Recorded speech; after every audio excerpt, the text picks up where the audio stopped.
Chamba, les chrétiens catholiques du diocèse de Sokodé, dévots de saint Antoine de Padoue, ont effectué, le samedi 15 juin, un pèlerinage sur la paroisse Saint-Antoine de Padoue de Chamba.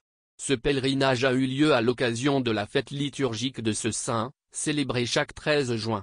Ce pèlerinage s'intègre dans les activités de la célébration du jubilé d'or de la paroisse Saint-Antoine de Padoue de Chamba, dont l'apothéose est prévue le 29 juin prochain. Il s'agit pour les pèlerins, venus de différentes paroisses de Blita, Sotoubois, Sokodé et de Chamba, de renouveler leur dévotion à ce saint, de méditer sur sa vie, son parcours, et de demander son intercession pour obtenir des grâces de Dieu. C'est une occasion également pour les Antoniens de témoigner leur reconnaissance à saint Antoine pour les merveilles de leur vie de foi.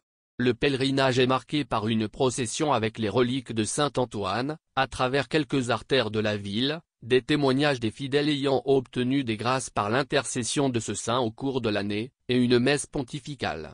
La célébration liturgique est présidée par l'évêque du diocèse de Sokodé, Monseigneur Célestin Marigawa, entouré de plusieurs prêtres dont le curé de la paroisse Saint-Antoine de Padoue de Chamba, Rive. Jean-Jacques Kpeda. Dans son homélie, tirée de Matthieu 16, 24-27, le prélat a appelé les fidèles à suivre le Christ afin d'être sauvés. Il leur a demandé, entre autres, de s'imprégner de la vie de saint Antoine, un modèle de piété. Le curé de la paroisse Saint-Antoine de Padoue a rendu grâce à Dieu pour la tenue de ce pèlerinage annuel. Rive. Kpeda a souhaité qu'avec cette démarche spirituelle, les dévots de saint Antoine puissent bénéficier des fruits de l'amour divin. Le pèlerinage a pris fin par le rituel de bénédiction individuelle des fidèles avec les reliques du saint.